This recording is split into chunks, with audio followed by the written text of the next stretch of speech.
Hi, everyone. My name is Marcy Bishop Lilly. I'm the career coach for the College of Visual Arts and Design and the College of Music. And I'm working with the Director of Foundations, Vinod Shrestha, to bring you CVAD Career Roundtable sessions. Each session will feature guest speakers who work in various areas of creative careers to give students insight into career possibilities. At the end of the session, students will have an opportunity to ask our presenters any question they may have. Students, you may also type your questions in the chat and we will answer accordingly. It has been requested that students' cameras remain on throughout the session so that presenters can engage with the audience. This session will be an open conversation between the presenters and students. This session will be recorded to be shared with the CVAD and with CVAD and the Career Center. And you may find these sessions at thecareercenter.unt.edu. So here is our webpage for the Career Center, and we have all of our lovely career roundtable sessions listed under videos. So you can find each session there. Marcy, may I? Sure. Once this session is done, would you mind, sending all that link so I can share it with the college? Yes. Yes. Okay. Thank you. Yeah. Absolutely. Sure. Yeah, and if anybody wants me to send like another link, because it takes me a little while to edit the videos, so if anybody would like that link, then I can just send it to you through my email. But today's agenda will consist of the spring semester roundtable poll alert. So we are asking students what they would like to see more of in each session. The CVAD Career Roundtable was created solely on the needs of our students by helping them prepare for careers in the arts. This survey will help us successfully plan programming for future sessions. Please let us know what areas you would like us to focus on in the future and how we can improve. You can follow the link below to the CVAD Career Roundtable poll. I will also send you a link to your MyUNT email address if you've attended this session. So I'll screenshot everyone who's in the session and I will personally send you a link to that poll. So I know I shared this podcast in our last session, but I wanted to share it again just because we do have Laura in this session. So the podcast of the month is Infamous Art Heist with Dr. Laura Evans, and it will be our featured podcast.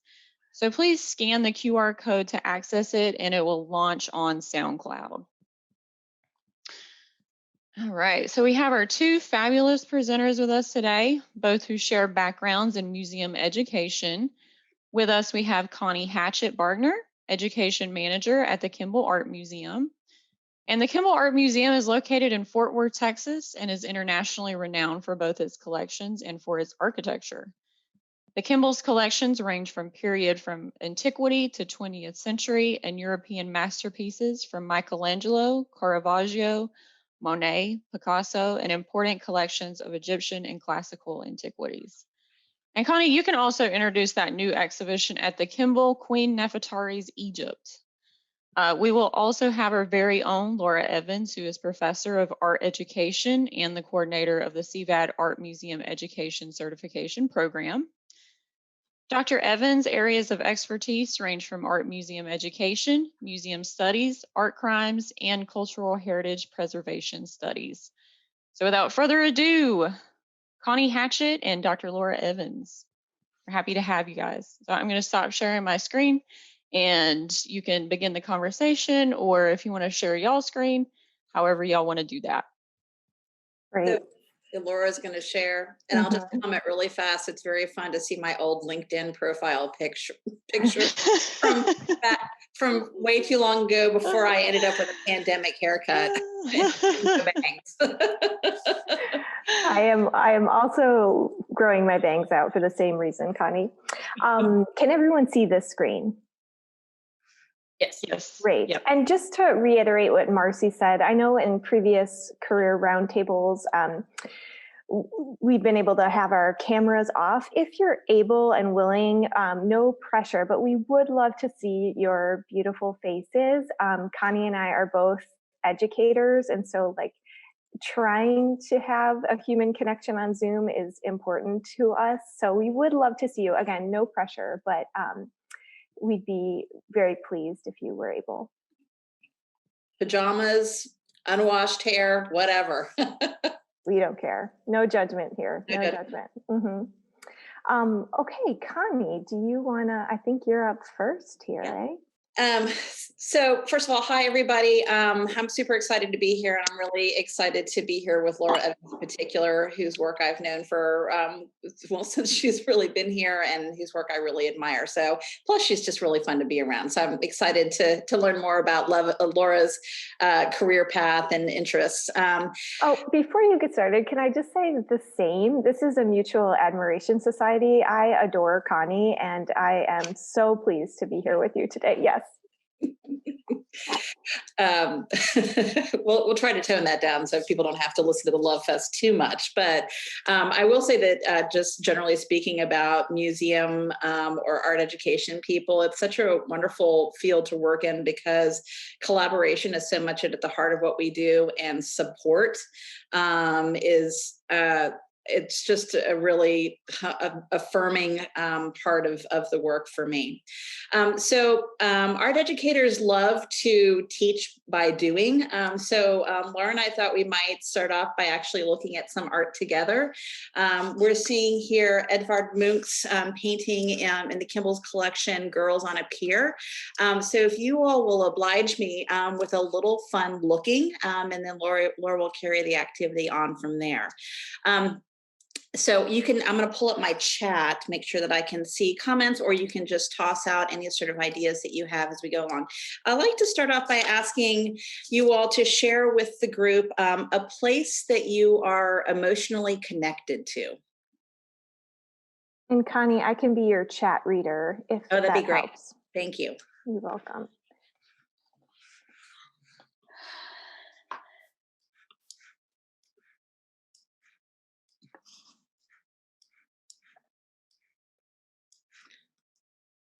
A place you're emotionally connected to. So Jillian says the chapel where I first learned how to oil paint. Juliana is saying her grandmother's backyard.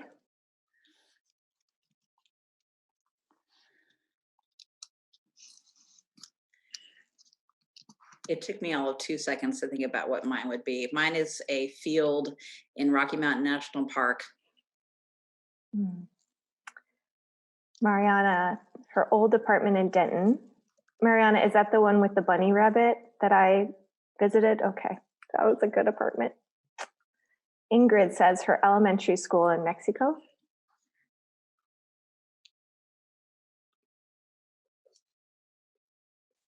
Jean says the fountain by the Union. Wonderful. Raya, am I saying that right, Raya? It's Ria. Ria. You're fine. You are close, yeah. Thank you. Sorry about mispronouncing it. Ria says, my house I used to live in my country. Where is that, Ria? India. Lovely. Which part of India? It's towards the western side. It's called Gujarat. Okay, thank you. Mm-hmm. My parents lived in India for a while, and I've been there a couple of times. So just always curious. Oh, interesting. Wherever Emily, my cat is. Yeah. Sorry, Emily says Hoosier National Forest Fire Tower, and Julie says wherever her cat is. Awesome. Well, thank you everybody and please continue to toss in some thoughts about places a place that is that you're emotionally connected to. And as we kind of continue on with looking at Munch's painting, I'd invite you also to think about how you might describe that place, that special place to someone else. In my case, when I think about the field that I love in Rocky Mountain National Park, it's right in front of the house where my grandparents used to visit. And it has, a beautiful mountain stream that runs through. I've seen elk there. The smells there are very particular. And it's just absolutely one of my favorite places to be, where it's very restful and beautiful. But I imagine that we find different ways to emotionally connect with places. And I'd like for us to, as we're sort of thinking with one tract about places that are emotionally important to us, I'd like to spend a little bit of time looking at a place that was emotionally very important to the Norwegian painter Edvard Munch. Let's start by describing some of the things we notice about this painting, the scene that it's being depicted here.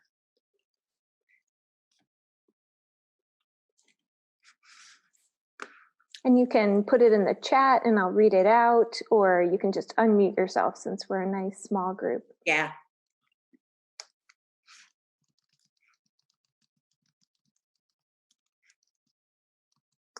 Jordan said, the reflections of the water. Reflections of the water. Yeah, absolutely. Vibrant colors, says Ingrid. Yeah, I was gonna say, like, there's a lot of like warm colors. Like, what I think is the bridge is kind of like a pinkish warm color. Great, thank you. Yeah, and of course the reproduction is never the same as the experience of the actual artwork. That pink, those warm colors are extremely powerful, very, very vibrant. That pink kind of comes rushing out at you. And Jillian's noting the brush strokes really appeal to her a lot. Great, yeah, you can really get a sense of not only the bristles of the brush, but also the sort of frenetic activity, the really expressive brush work. It's palpable throughout. Yeah, great, thank you. The time's a little ambiguous. It could be early morning, it could be afternoon, it could be dusk. Yeah, that you definitely touched on something that I think is very intriguing about this painting is, yeah, what time is it? What time do you think it is? I mean, it really is very ambiguous. We do have some sort of orb, either the moon or the sun. If any of you have had a chance to travel to Scandinavia, I'm going to even guess that Laura probably has. They're very famous for these really, really long summers where the sun doesn't quite set, which creates a very kind of eerie, very sort of light colored sky with often sort of beautiful colors that are just kind of bouncing along the horizon. So one may assume that Munch is kind of playing off of those twilight hours, but again, it's kind of nondescript. You don't quite know. What else? Have you? Go ahead, Jordan. Oh, I was going to say it looks like there were maybe 2 or even maybe 3 people sitting on the bridge. I can't quite tell if there's maybe like a person in like a red dress and then there's someone beside them, or if it's one person. Mm. We have this clump of figures together, and it most likely is 3 figures. The girl that's dressed in the red with the hat on, you can plainly see is turning away. And then beyond her is another figure not wearing a hat that has kind of a yellowish cream color dress. We note that those 2 figures are looking away from us. What are we noticing about the figure that is closest to us?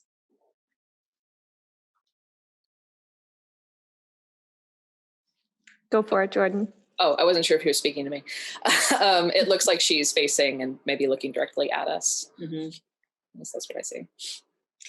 Anything sort of unusual about this figure? Juliana is saying it's a really interesting use of perspective, particularly noticeable in the street. Yeah. You have this rushing diagonal that is so, you see it in a lot of Munch's paintings. The pier that we see here appears in a lot of works by Munch, and we'll probably talk about some of those, or at least one of those in a little bit. But then you have that really sort of flattened out curving road. Munch was really active in the later part of the 19th century, beginning of the 20th century, and he was very aware of art movements that are taking place in and around that time, influenced by painters like Toulouse-Lautrec or Paul Cézanne.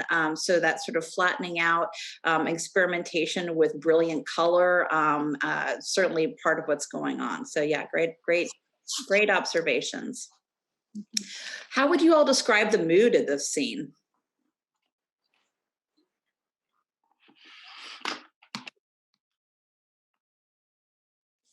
Melancholy.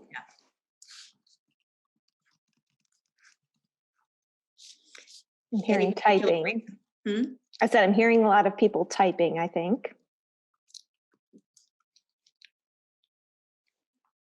Like painted from memory, from Ingrid.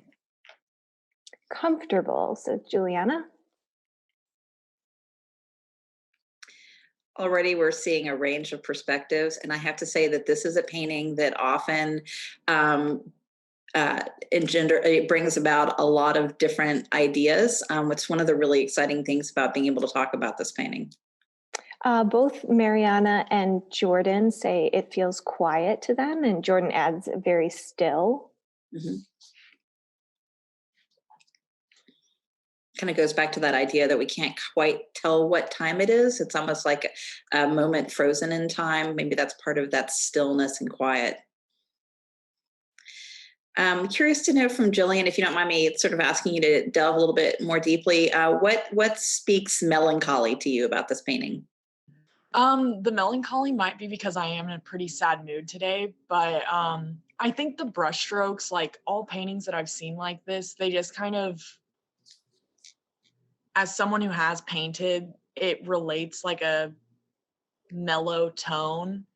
And even there's like a variety of colors, but it all is kind of muted. It's not as vibrant as like oil paints could have been for this painting, I feel like. And the figures are, the one facing us is pretty like faceless, like it's facing us, but there's no features on the face. So I don't know, it just kind of quiet, still, like those are all things. And to me, that's melancholy, but I don't think melancholy has to be a negative thing either. It's just kind of what I felt immediately looking at this. Well, first of all, thank you so much for sort of being candid with how you're sort of feeling today. That's a really important part of how we approach looking at art together.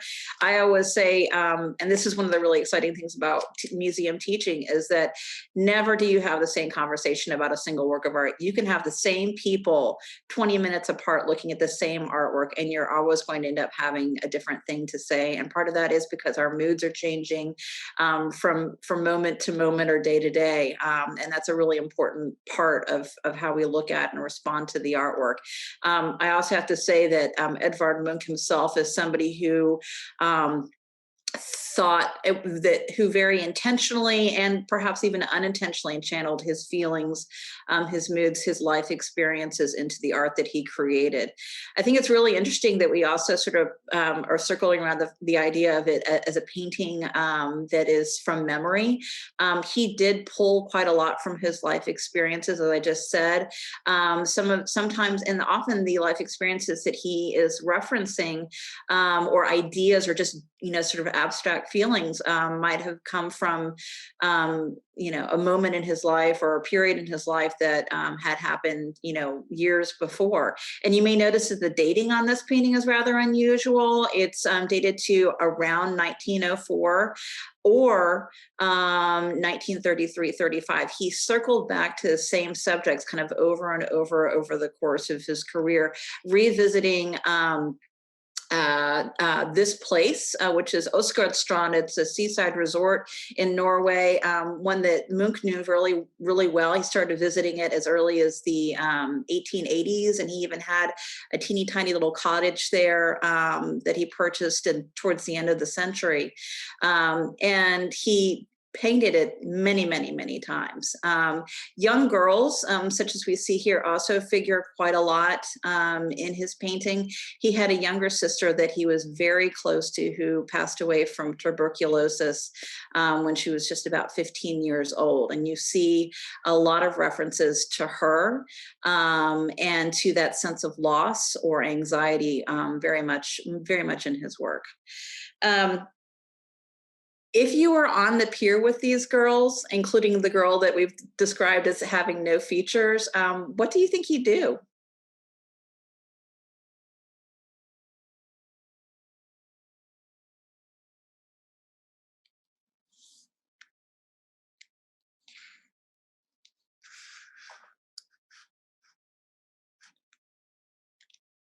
Observe their conversation from a distance. We're being respectful of social distancing. I Sarah, interpreted that as eavesdropping, which is a favorite activity of mine. Is that what you were you also thinking that, Jillian? Yeah. Love a good eavesdropping. Mariana said stare out at the water with them. the water is mesmerizing. I love the reflections, and Munch uses reflections all throughout his career. He uses the natural environs of Norway as a whole other kind of language that, ties, I actually wrote him in graduate school about how he anthropomorphized rocks and trees and reflected moonlight to bring out different ideas. Well, I want to thank you all. I want to make sure that we're mindful of time, but I just wanted to give you all sort of like a little moment thinking about some of the types of questions or approaches that we might take in the galleries. It's much easier to do it in the galleries, but Laura is going to take it away with another tact.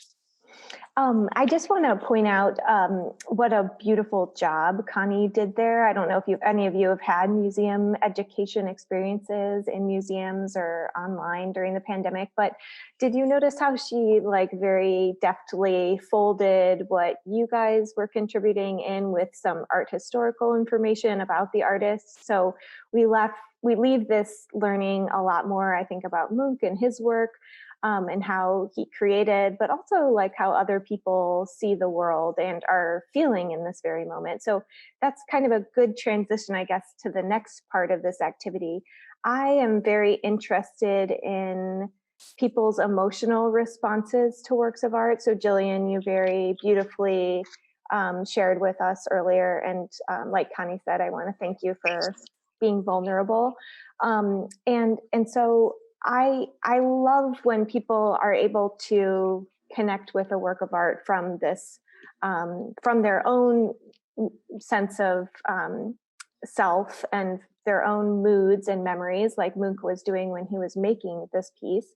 So I want to encourage you to channel that, and we're going to do a little writing exercise. So I'm also very interested in having people write about art, and to me, that helps tap into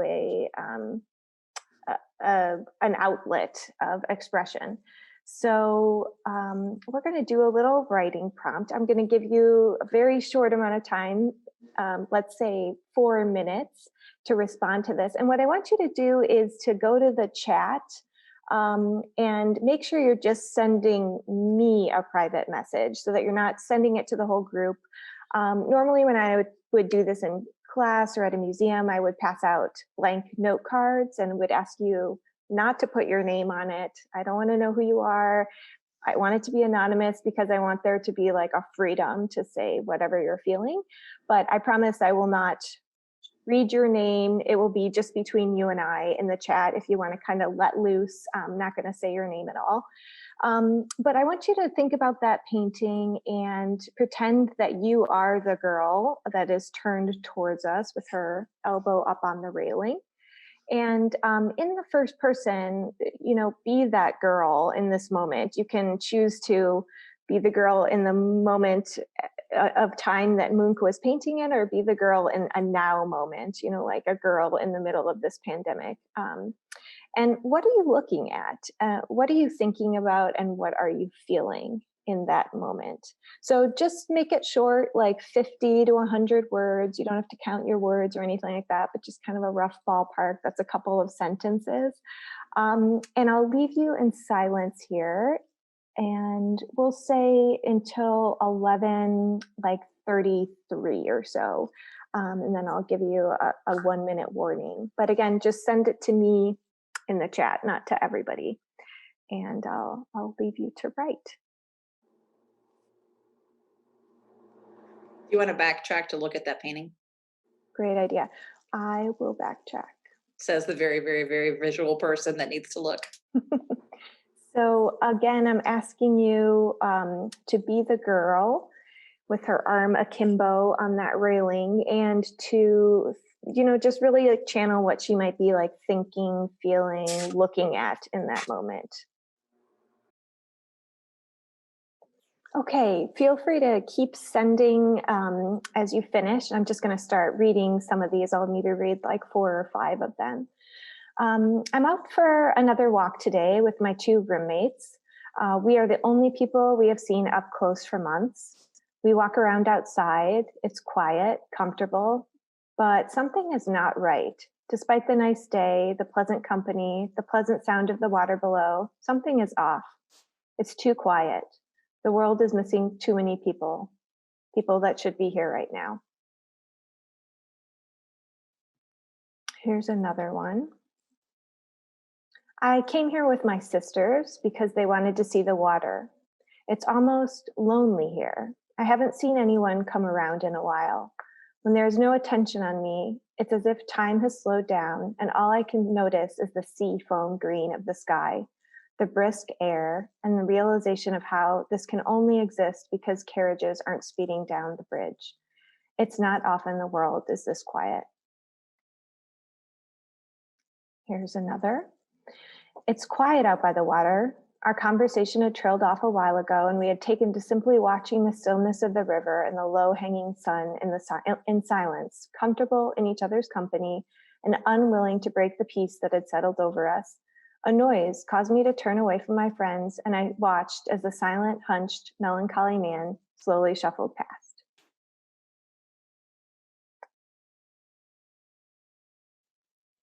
If I were the girl, I think I would be flooding the conversation with my thoughts and feelings, not necessarily gossip, but philosophical reflections on life, society, and emotions. I would most likely be gazing at the sky. I find that nature brings out many emotions. As the other 2 girls look off the pier, I believe that this conversation would be personal to the girl with the faceless features. Perhaps she is the vision of Munch's sister. And I'll read one more. I may be looking directly at you, but I don't see you. My expression is frozen in a moment that lingers on and on. My mind wanders, caught between questions and untangible feelings, memories and uncertainty about the future. My sisters are near, but also so far. They are whispering as they look back across the water at the towering linden trees. Their murmurs reach my ears, but I do not hear. I am caught in the web of my thoughts. Wow, these are some really poetic, beautiful pieces of writing that you guys wrote in like literally 4 minutes. Very impressive. So thank you so much for sharing. Yeah, gorgeous. I feel like we should put an anthology together of these writings you just did. Those are really beautiful. Everyone just froze. Can you still hear me? Okay. I can hear you. Okay, good. I had a little panic moment there.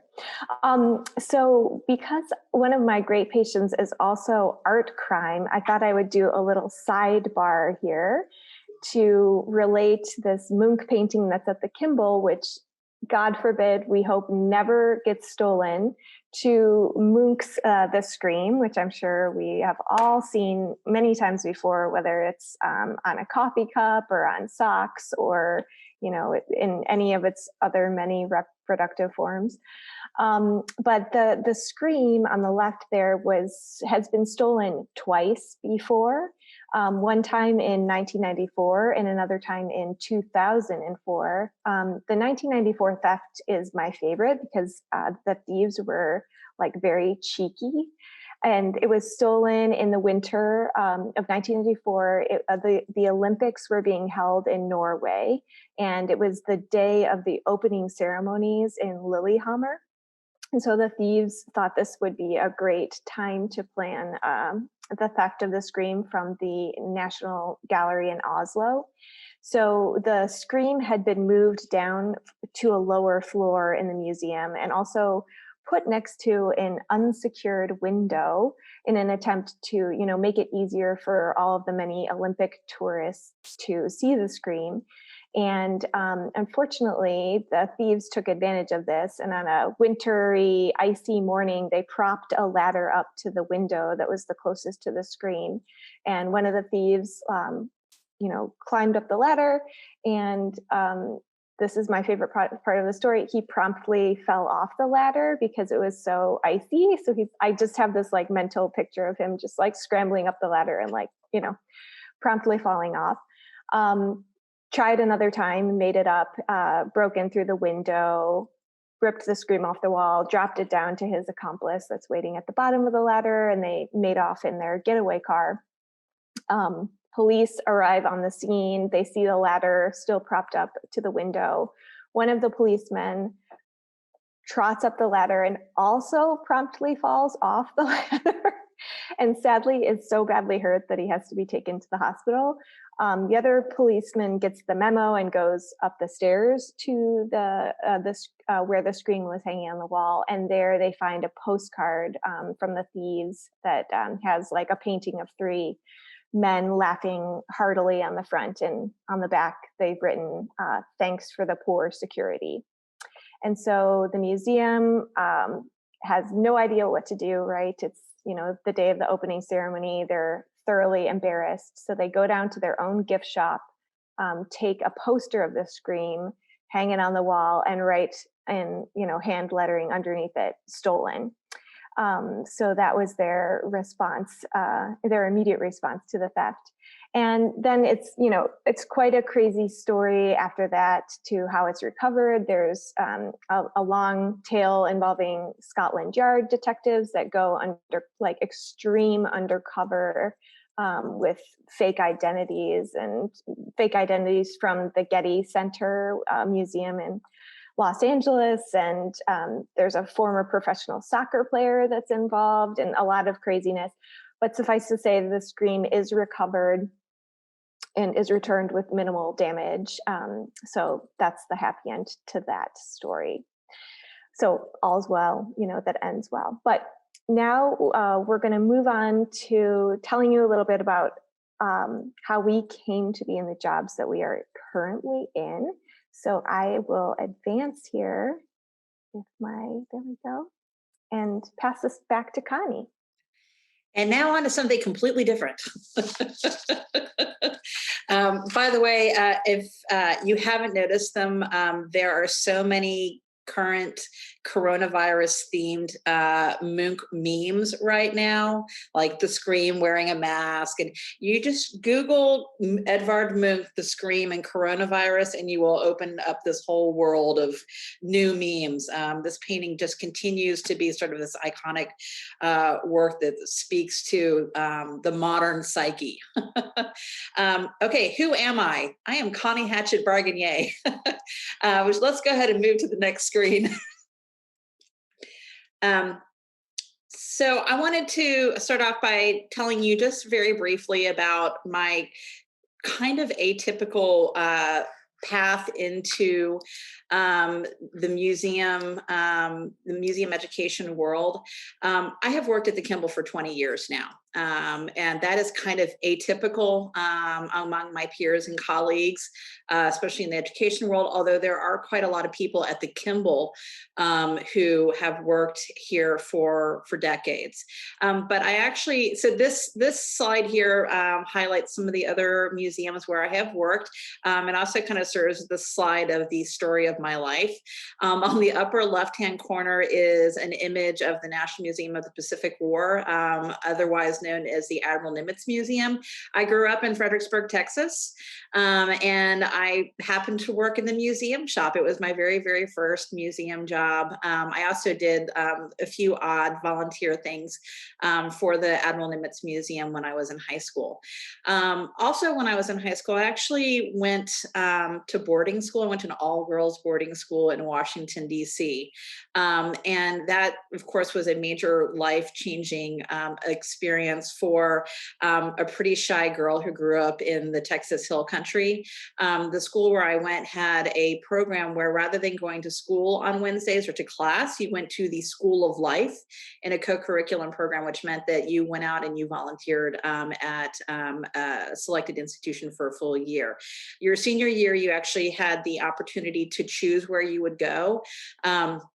And I, at that point, had already taken my first art history classes. So I volunteered. I got an internship position at what is now known as the Smithsonian Museum of American Art. Back then, it was the National Gallery of American Art. And they did with me what you might expect would happen with a high school student. They gave me a job that was very sort of routine and repetitive. They had just received a massive, massive, massive collection of decorative objects, photographs, and so forth. And my job was to help with the cataloging of this massive collection by dry mounting photographs of each one of the objects. But what was really cool is that while I was there, every week they arranged for me to meet with a staff person from a different department. It was a very solitary experience, but I really loved being in the galleries, and I loved the variety of the work that was given to me. Well, variety in that I got to see a lot of different things and hear a lot of different things, even if I wasn't necessarily doing different things every week that I was there. Then I went, after I graduated from high school, I went to Emory University in Atlanta, Georgia. And I knew early on that I wanted to be an art historian. Loved looking at art. I've always loved history. I had a family that really loved history. We talked about history a lot, and it's really what inspired me. Ironically, the next thing I did was actually working at a contemporary art center, another institution whose name has changed. Back when I was there, it was the Nexus Contemporary Art Center. It is now the Atlanta Contemporary Art Center. And when I was there, it was right before the Olympics in Atlanta. And actually one of my really cool jobs, in addition to learning how to, helping with installations and patching up holes in walls after exhibitions had gone, I helped with a major call for artists that would become an exhibition that was hosted by Nexus Contemporary Art Center in conjunction with the Olympics. So it was supposed to be a major showcase of artists from across the Southeast. It was a really exciting time to be there. And then finally, I worked at the High Museum in Atlanta, which coincidentally has now a piano, another building by Renzo Piano, which the Kimball also has, and you'll see an example of that in a second. And the big highlight of my internship then for the curatorial department at the High, they had a Janine Antoni exhibition there at the time, which was super cool. My big job was to find a leather couch that Janine Antoni wanted in the exhibition galleries. And I had to drive around the city of Atlanta to find the best price and the one that fit the bill most for that installation. And then I got to see her lecture and watch her. And she actually did a performance piece at the opening. It was a very cool moment. And I mean, at this point, I was super hooked. It knew that I wanted to go on and get my master's degree and find some way to get myself into a permanent museum job. Laura, feel forward, I'll continue. Yeah, I just want to say that is so cool that you got to work on that Antoni show. She's one of my favorite artists. I love her. Me too. And by the way, she is an amazing speaker. I'll never forget the lecture that she gave. Wow. So I then went on to graduate school at SMU. And like a lot of people in graduate school, I was really focused on what was right immediately in front of me most of the time. Like, how am I going to get all this work done? How am I going to do this paper? What research do I want to do? But at one point, I had the professor that I TA'd for said, hey, there's a fellowship at the Kimball Art Museum. You should apply for it, because he knew that I was specifically interested in museum work. And I applied for the museum. It was the Marilyn Ingram Fellowship in Museum Education at the Kimball Art Museum. And of course, I visited the Kimball while I was living in Dallas. And I didn't really know that much about museum education. I had been sort of fully ensconced in the discipline of art history. And we'll tackle that question in a little bit, won't we, Laura? But in any case, I got the fellowship. I was paid $7 an hour. I always like to mention that to those of you who are considering the museum field. Entry level isn't that bad now, but it ain't so great still. So just keep that in mind. That's my real world brisk comment there. But my time at the Kimball has been remarkable in that because I've been at this institution for so long, I've had the opportunity to see how the identity of an institution remains intact, but that change and an evolution of how an institution views itself, its purpose in the community, and specifically how the education field has changed. In my experience, specifically in the case of the Kimball, has been a really sort of exciting and rewarding experience. When I started at the Kimball, there was only one building on the campus. It's the building that you see on the upper right-hand side, or in the larger image on the right side, the very, very famous Louis Kahn building that opened in 1972, 1 year before I was born.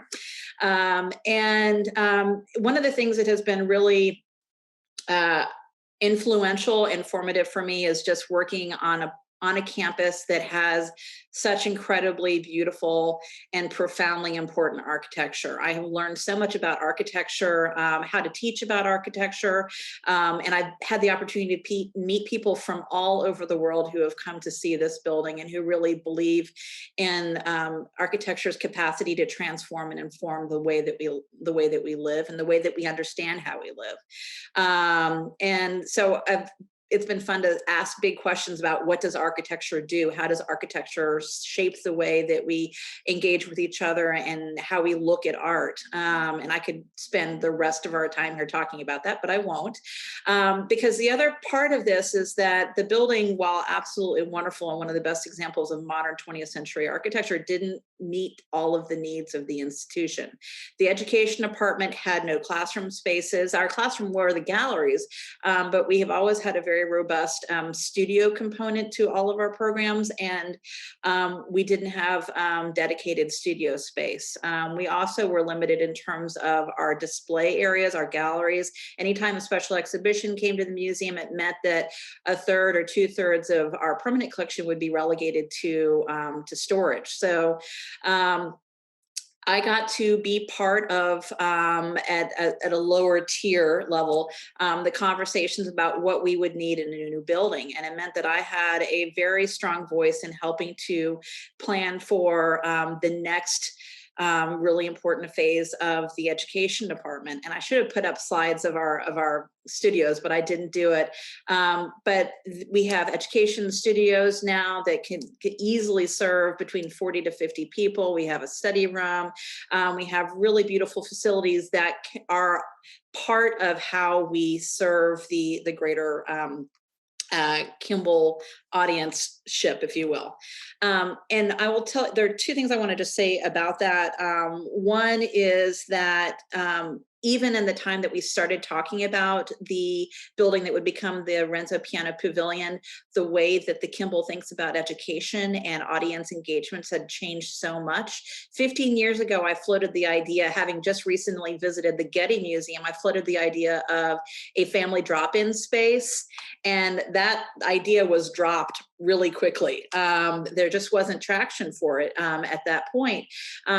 Fast forward 10 more years, and I bring the idea up again. And not only did leadership support the idea and understand the value of why having a space where families can go together just to hang out for little ones, there was a lot of sort of enthusiastic receptiveness to it, and we also got grant funding for it very much like off the bat. So that to me has been sort of one of those like really important moments that shows how much things have changed and how with an institution, you do have the potential to move the goalpost, so to speak.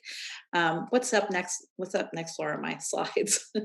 Okay, so this is a view of the two places where I've been able to work. The upper right-hand image is the mezzanine, which is in the Kahn building. Any of you want to come see that space someday, just let me know. It's one of the very special places in the Kahn building. It was considered sort of the ivory tower where curators were supposed to go get brilliant ideas for their scholarship. It but by no accident ended up being where the education department was office for many years, and it was a really special place to work. Below it, you see the very same place where I am sitting right now, which is my office in the Piano Pavilion.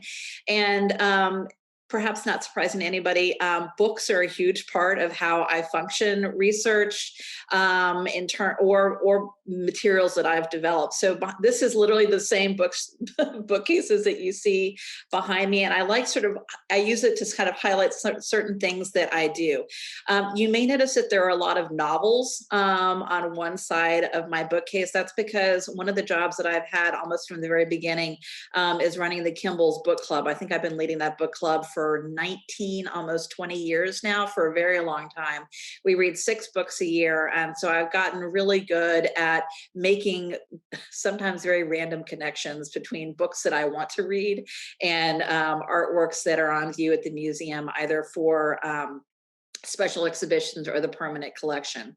And then on the other side, you see a lot of binders, you see a lot of general reference books. The binders are actually materials that we put together for our sort of deluxe, super intensive summer institute for teachers, where over the course of 4 days, I prepare and deliver 4 art historical lectures. We put together lesson plans, as well as that were developed by the Kimball staff, as well as lesson plans that are developed by the teachers who participated. And that's another program we've been doing for a long, long, long time.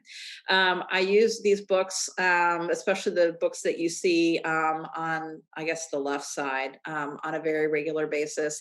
And, I find myself, if there's a resource that I use more than any other, it would be a general art history book, because part of my job is to always recontextualize very specific objects into the broader context of art history, as I'm also bringing in personal connections and storytelling and so many other things. Should we move on? This is a very bad image, unfortunately. I think I've used it too much and just dropped it in. But one of the real joys, of course, is being able to work with the Kimball's permanent collection.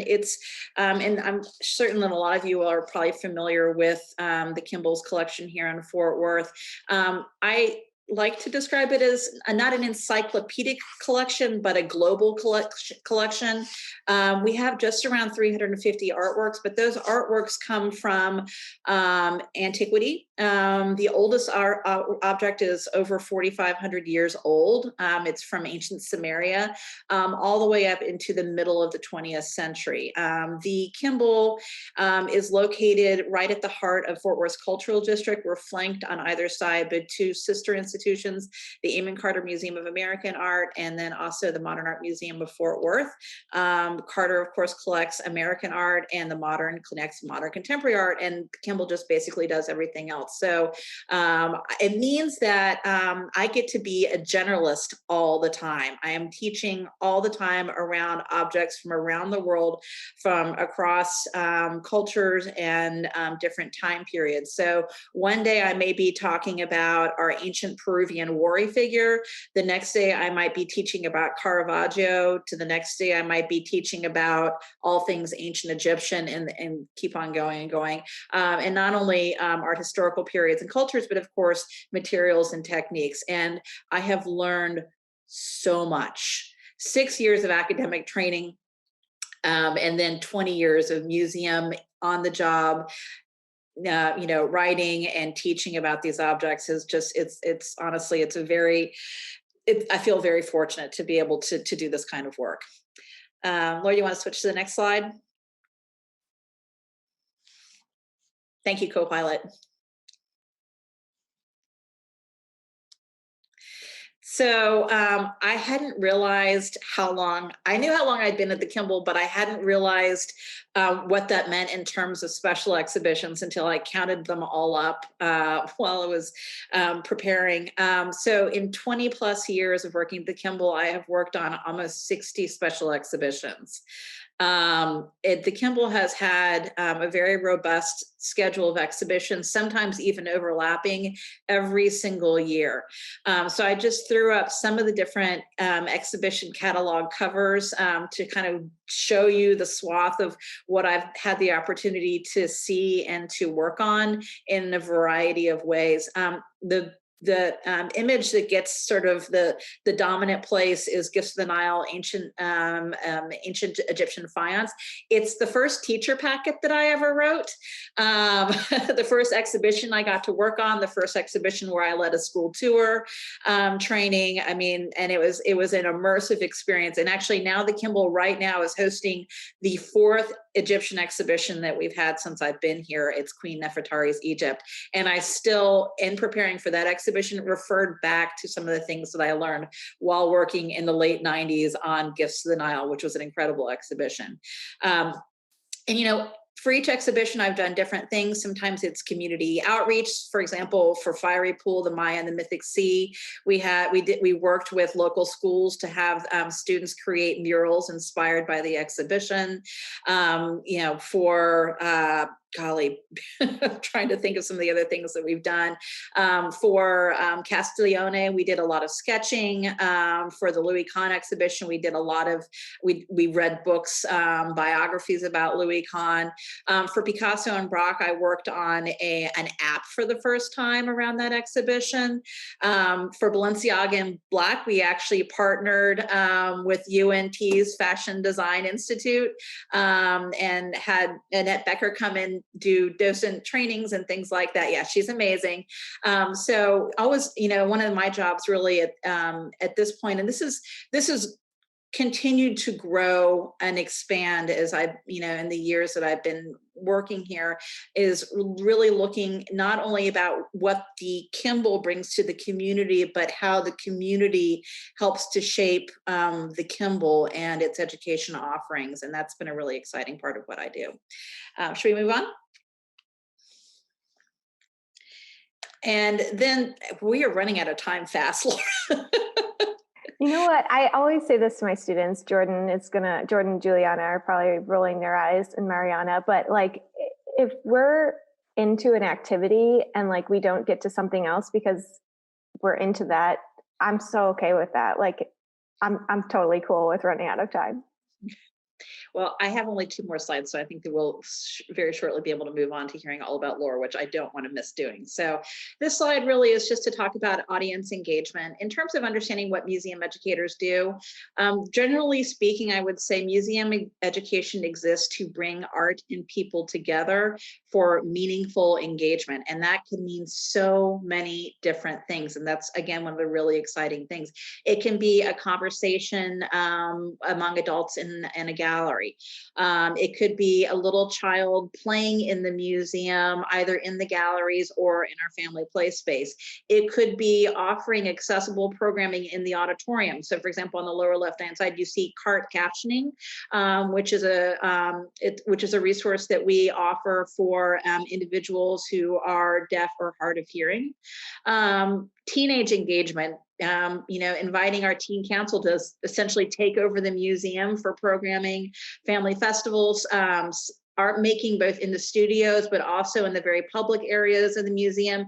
And then again, community engagement. We have a lot of different guest artists. We have lots of different performance groups come through, just really trying to engage our audiences in as many different meaningful ways as we possibly can. And that includes going out into the community. That's something that we've increasingly been doing over the last 5 to 7 years. One more image.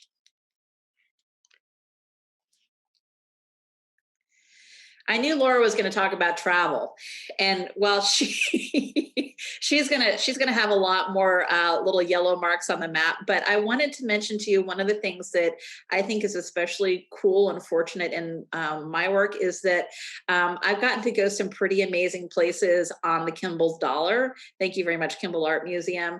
Obviously, I get to travel to conferences on an annual basis. That's my privilege as the education manager, and it's super important to remain aware of, not only through readings, but through the sort of deep dive that you do, sort of learning everything that's going on in the museum world when you go for conferences. But we also have a volunteer core, our docents, who I spend a lot of time training, guiding, roping in as much as possible, and also learning from. And one of the benefits for their participation in the volunteer program is that we put together travel for them, where we often are able to arrange exclusive access to private galleries stories or houses and things like that. And that's led to me traveling to private collections in Houston, further on in New York, in New England, and then more recently we got to do a docent trip to Provence, which was amazing. But definitely one of the greatest life experiences for me was going to St. Petersburg for a deep dive, where we basically spent every waking hour at the Hermitage and in other institutions in that incredible art capital. So another really great reason to consider museum work, especially if you can wrangle an opportunity to go travel and get the museum to pay for it. Oh yeah, I couldn't agree more. My life is basically just a series of ways, like a series of events just to get me to be able to travel more. Yeah. Let's see, I think it's you. Yes, I love to travel. Thank you, Connie. That was fascinating. And I've known you for so long, but I didn't know all of that. So that was great. I really enjoyed hearing about your career. I do love to travel, and I've been to humble brag, I've been to over 70 countries at this point, and I've probably been to museums in every country. And the Kimball is the top of the list for the best museums that I have ever been to. So if you have not been there yet and you are in the DFW area, you gotta go. I mean, it is just a gem. It is this little jewel box, and you guys only have like 430 objects. Is that about right, Connie? About 350. Oh, 350. Oh, I'm up by 100. So I always tell people that it's like everything is chosen so perfectly. Like the Dallas Museum of Art has like 25,000 objects, I think, but your guys's are just like, everything is just like chef's kiss. Okay, so I'm Laura. I teach at UNT in the Department of Art Education, and I run the Museum Education Certificate Program. So like I said before, my life is just a series of events arranged in a way so that I get to travel the maximum amount of places. So I'm going to try to get to most of these. These are all like places that I worked or studied to be where I am today. So we'll get back to this. But I grew up in Chicago, and I did not grow up in a museum going family or an art appreciating family at all. My first and pretty much only trip to a museum was like in the second or third grade. We went on a class field trip to the Art Institute of Chicago, which is on the left there. And apparently I loved it so much that I like peeled away from my group. And when they were all supposed to be going down to lunch in the basement of the museum with their like brown paper bags, I like peeled off and just wandered around the museum on my own. And the security guards had to be called, like the police, my parents, because nobody knew where I was. And they found me like sitting in front of the Chagall stained glass windows. And so I guess I felt really comfortable there from the beginning, but I, wasn't going to museums after that. It wasn't like a thing that my family did. So I went to university at a small liberal arts school in Ohio called Denison. And I went to become a poet. I was on like a poetry fellowship. And I thought that's what I wanted to do, to be a poetess, which like has a really great ring to it, doesn't it? And I took my first art history class, the Art of India. Where is she still with us? Nope, she's not. And with Kim Masseller, who's a curator at the Nelson Atkins now. And I just fell in love. And there was so much that was similar to poetry and like reading books to me, which was always a great passion of mine, was just reading as a kid, because I learned this language of how to read a work of art. And it was so new and thrilling to me. And I saw museums as these like giant storybooks where you could like walk from painting to painting and read like a new page of the story of like humanity, right? So I was just completely sucked in, and I immediately changed my major to be an art historian. I think I'm probably the only like student in all of history to call their parents and tell them that they want to become an art historian, and for their parents to be thrilled because they thought their daughter was going to be a poet.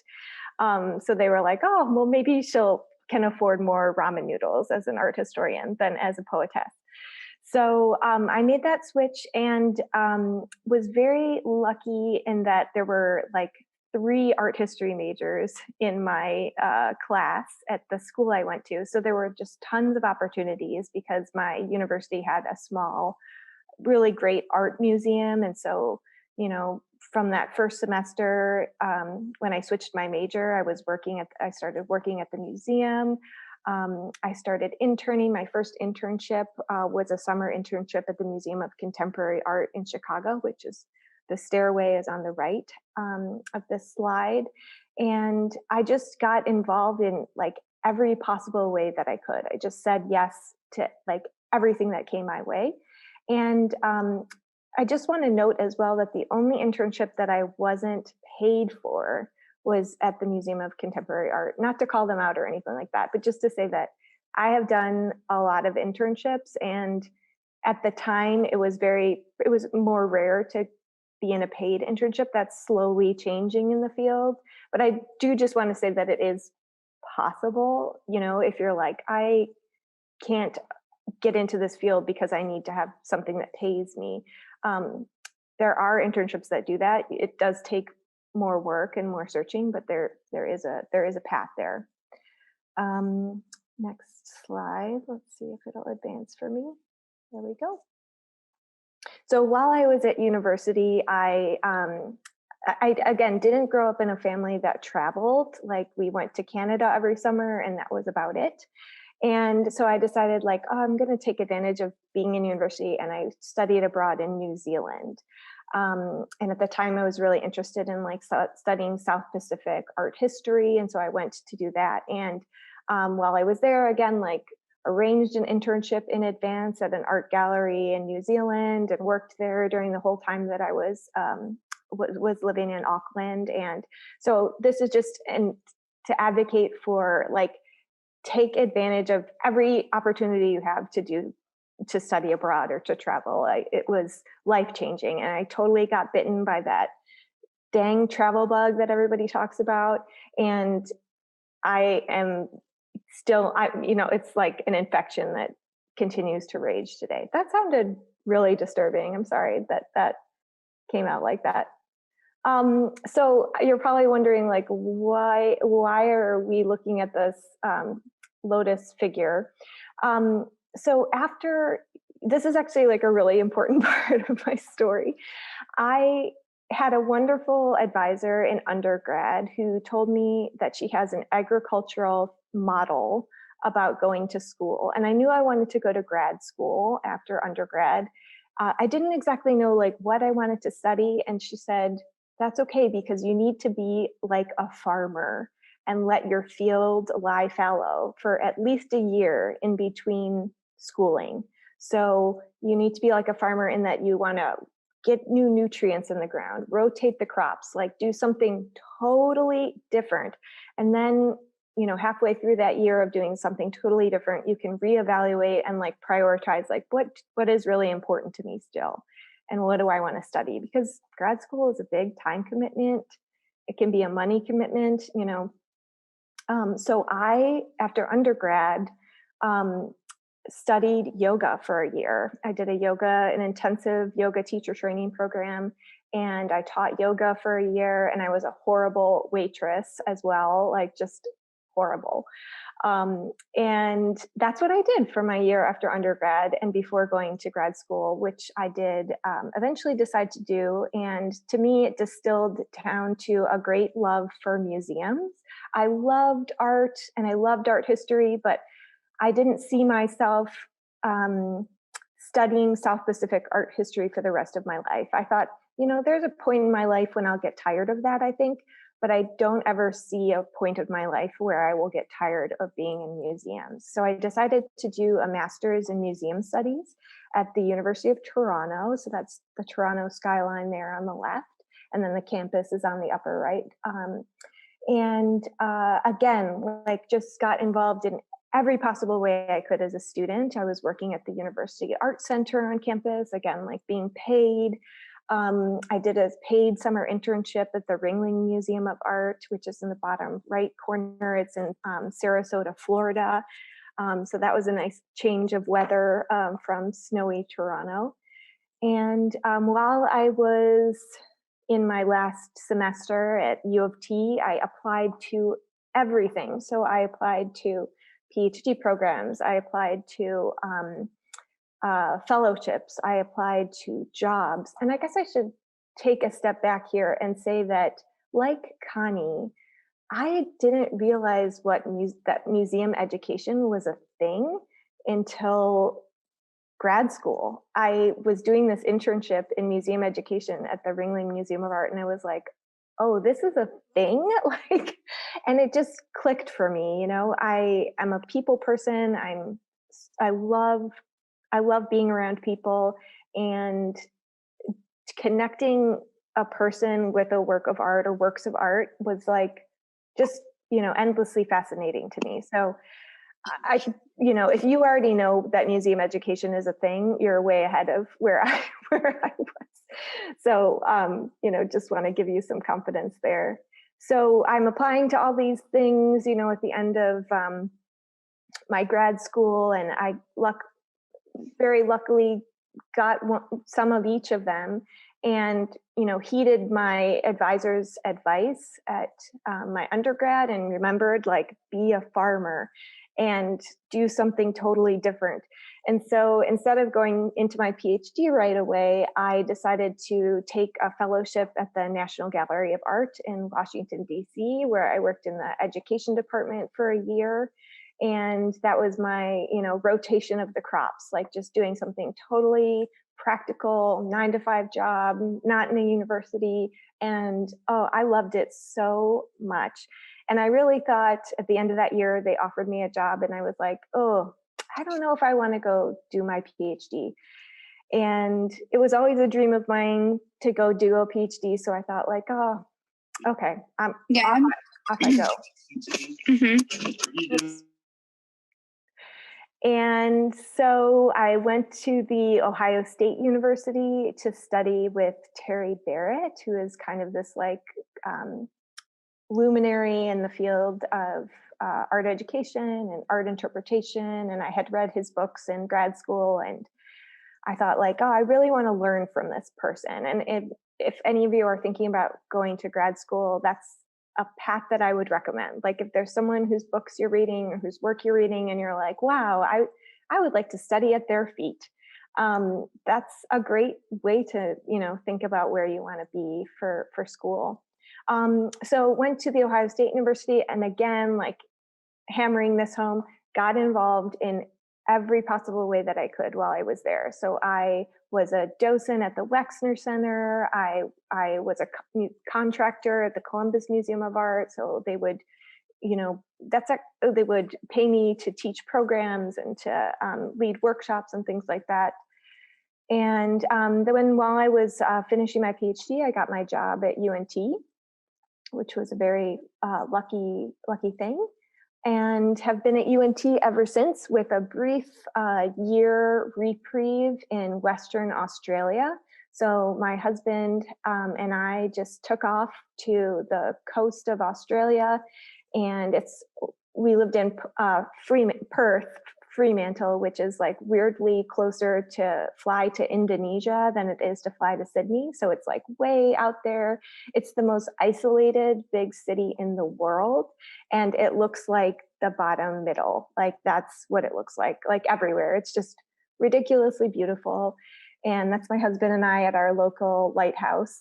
And I worked as an education curator at the Perth Institute of Contemporary Art, which is in the upper left-hand corner. So it was just this great year. It was kind of like letting my field lie fallow again. It was in between, you know, like going up for tenure, and it was just a nice year of just doing something totally different, like practical, to like get me back to those roots of like, oh, this is being with art and people. And what's next? Oh, okay. So I have always been obsessed with art crime.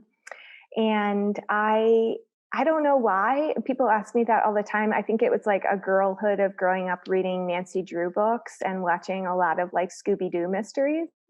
And just a random aside, I had my first colonoscopy this week at the age of 40 because I have a family history of colon cancer. Too much information, I know, but I guess they give you like Michael Jackson juice to sedate you. And I woke up from the sedation and the nurse told me that I kept asking her if I was a ghost from Scooby-Doo. Like I was like, am I a ghost from Scooby-Doo? Am I? So it's very pleasing, but also scary how high Scooby-Doo like ranks in my unconscious. But anyway, so I just love like mysteries and crime, but I don't like the kind of crime where people get hurt or there's anything scary going on. So I've gravitated towards art crime, you know, like thefts and fakes and forgeries and the illicit trafficking of cultural objects. Like I just cannot get enough of that stuff. So I decided that I was going to spend a summer in a small town in Italy called Amelia and do a 3-month, or I guess it was 4-month program studying art crime. So this is the town that I lived in Italy. And we just spent literally every day studying with a different art crime specialist around the world. So that was an amazing summer, and they do this every summer. If anyone's interested in this program, let me know. I'm happy to hook you up. It obviously didn't happen last summer and probably won't happen this summer, but hopefully when the world gets back on track, there will be more of these. And then I wasn't done learning about art crimes, so I did a postgraduate degree in antiquities trafficking and art crime at the University of Glasgow in Scotland, which is in the upper left corner. And then with all of that, I wrangled a side hustle lecturing about art crime on luxury cruise ships. So during non-COVID summers, sailing around the world, teaching about art crime, and it's a gas. And so like Connie, I just wanted to emphasize that like in my job, I get to travel a ton and I take advantage of any opportunity. So, you know, I apply for conferences that are the farthest away that I possibly can. So through UNT, I've been to Copenhagen and Brussels and Latvia, and I was supposed to go to Greenland and Namibia, but some stuff came up, so I wasn't able to go. So anyway, if you are also bitten by the travel bug, you should definitely have a doctor look at that. But you can see the world in this profession. You know, it's a pretty amazing and very fortuitous job to have. So I'm going to advance one more if I can. I think this is it for me. Oh, I don't know why it's not advancing. I'm sure it will come up in a minute. But Connie, I think that was my last slide. And I think we have about 10 minutes for questions. Do we want to just throw this open to the group? Connie and I had written some questions for each other, but you guys have been such patient listeners. I'm wondering if we should just unmute, and if you have a question, you know, feel free to just jump in and ask now in our 10 minutes we have left. Agreed. So the first thing I wanted to say is just like, thank y'all for both sharing your experiences. For most of my life, I wanted to be a veterinarian. And then senior year of high school, I was like, why? You're horrible at science and you love art. So I interned at our local museum, and I lived in Graham, Texas. I don't know if you've heard of that. I have. It's like kind of a small town. It's a ways from Fredericksburg, but they had a small museum there for local art and Western art. And I didn't intern there long, but it had a really big effect on me. And I've always wanted to work in museums. This semester has really like solidified that, because I'm actually a transfer student from A&M, and I was studying anthropology, and I still live in College Station. So my question for y'all is, how do I access opportunities in a place that really doesn't have a huge connection to the art world? Good question. Go ahead, Connie. Well, I was going to say, now more than ever, there's so many opportunities just like this, where you can participate in a webinar hosted by a museum. And I'd say do as much of that as possible, and then follow up with the people who were the presenters, facilitators, because one of the most important things that you can do to get your foot in the door is to network. And that comes more easily to others, some and not others. I am, by the way, very much an introvert, which is kind of funny, but you get to know amazing people, and you just have to be willing to put yourself out there. So that's that. In our current environment and in living in a remote place, and I definitely know what that's like, or a place that doesn't have, not the College Station is remote, but that doesn't necessarily have big museums. Take advantage of all the things that are happening right now, and then follow up. Absolutely. I would echo all of that. And Jillian, it's great that you got involved in the, one museum that is in your town. And I would say keep doing it, keep making yourself available there. Do you have plans when this whole crazy thing is over with to move up here? Is that the goal? Or I am actually moving in August of 2021. So I'm very pumped about that. I am trying to look for any opportunities I can in the DFW area. I think this was like during quarantine when my brain was fried from isolation, but I'm pretty sure I applied at the Kimball for some kind of job, but I wrote like, I don't live in DFW, so I can't do this until like I move there. I obviously didn't get it, but the Kimball has always been like one of my favorite museums. And I'm actually visiting Denton next week, and I'm planning to come. So. Well, good for you for trying, good for you for trying and applying anyway. Like, as women, I think we don't do that enough, like just throw our hat in the ring, so I'm proud of you for doing that. And when you do get in town, let me know, and we can, set up a coffee, and if we're allowed to do that, or a Zoom, and chat about some other opportunities in the area. Thank you. That would be awesome. Same.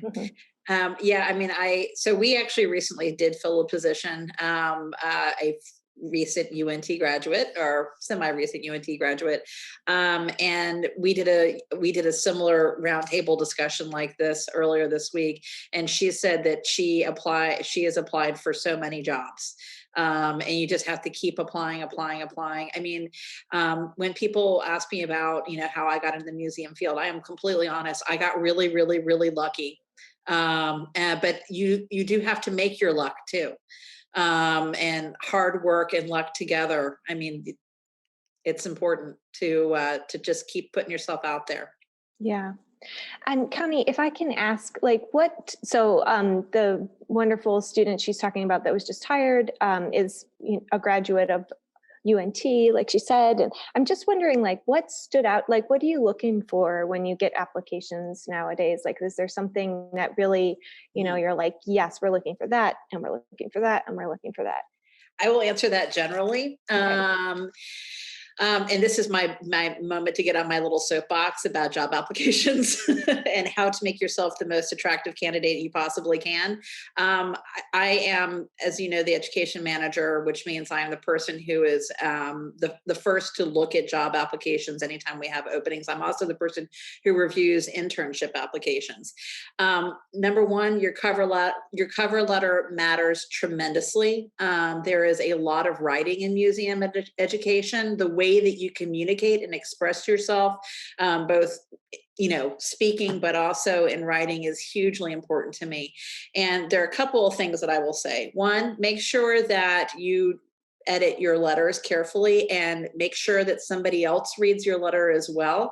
You would be shocked to know how many times people misspell Kimball in cover letters. And you'll also be surprised to know how very often I will get letters that are addressed to the Dallas Museum of Art, or the Nelson Atkins, or some other institution where they are also applying. And I get it. Just like I said, apply to as many places as you can, but make sure your letters are going to the right places, because those museum people tend to be obnoxiously detail oriented, myself included. I refer to myself as failed OCD, which is an internal Kimball education joke, but I do care about those things. But I'd say above those two things, something that would make both of those mistakes dissolve, in my opinion, is a well written letter, and one that does not regurgitate the resume that will be included with your application. So you want in your letter to not necessarily make your case. You want to say why you think that institution is the right place for you. And you want to highlight the things that you think make that institution special, a remarkable place to work, distinctive.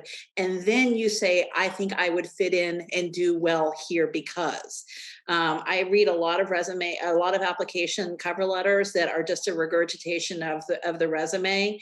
And if you want to stand out, you write me a really, really good letter, or write whoever you're hiring, applying to, write that really good letter.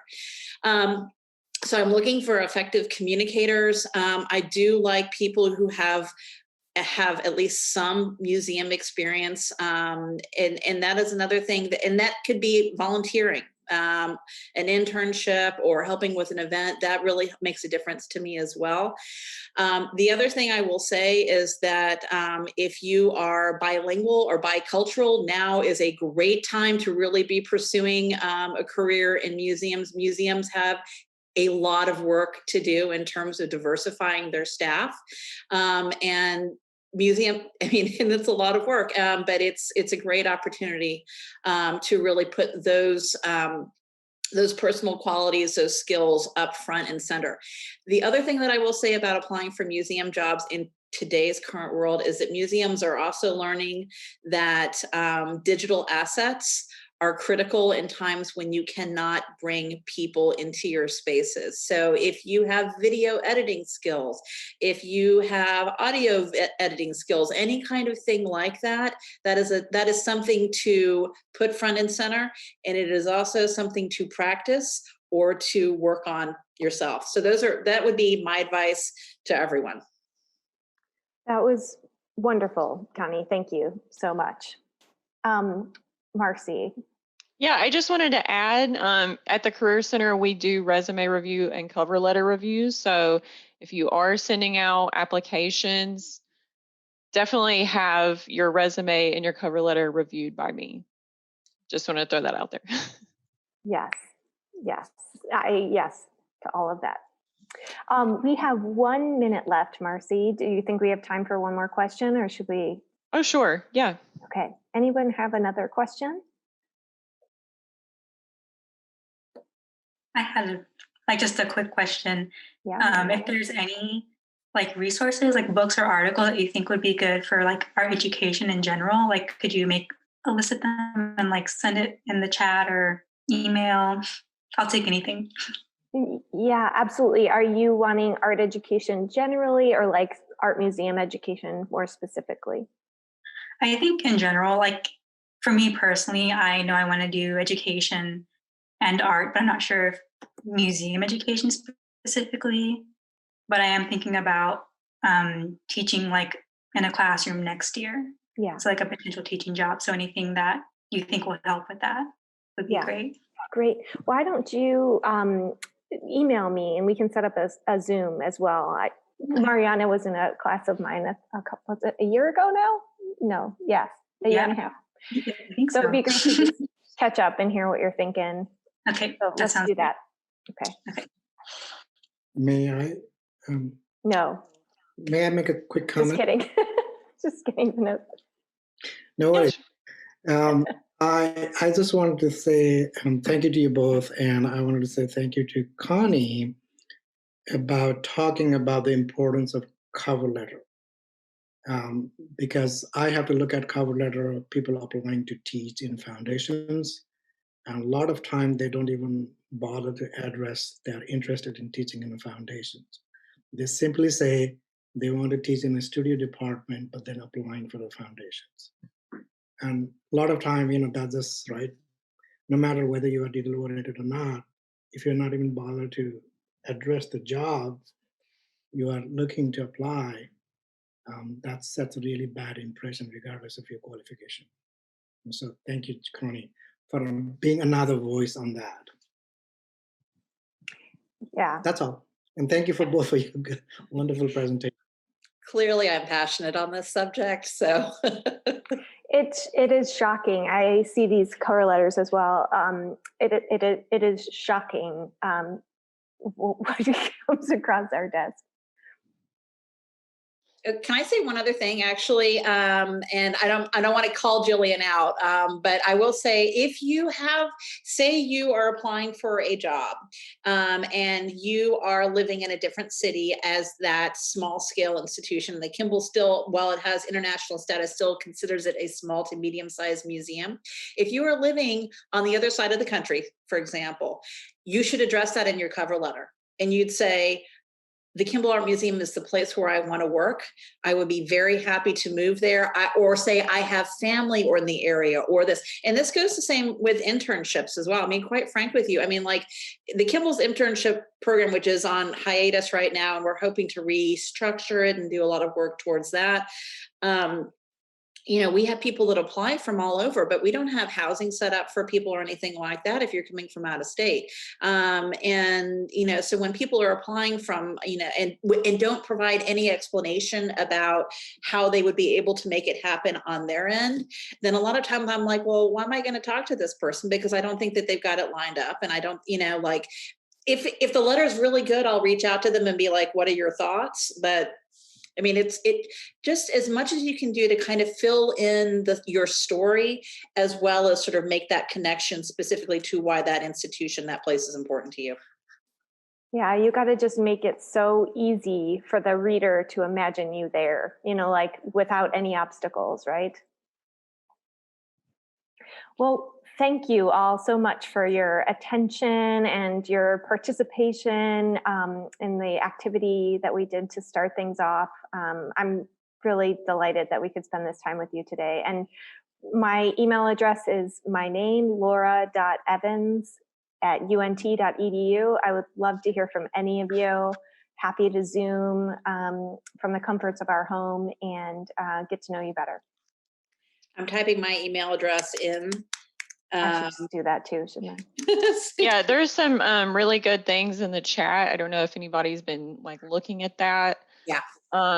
But I added the Career Center's unpaid scholarship program. I know that some internships are not paid, and you know, students can apply for that. I think it's a stipend of $750, which is, you know, it's good. So I added that link in there as well. Laura has added the crime research org website in there. And Emily has added an email in there for the Art History Society. And then we also have Connie and Laura's email in that as well. So make sure that you can screenshot that or copy or click however you want to save that. But make sure that you check that out. All right, do we have any more questions for the session today? Have a great holiday break, everybody. I hope it's as restful and relaxing and gentle as this the end of this year can be. I like gentle. Yeah. Thank you. Yeah. Thank you all so much for participating. I love getting to see your faces and really appreciate your interest in a field that to me has been so fulfilling and wonderful.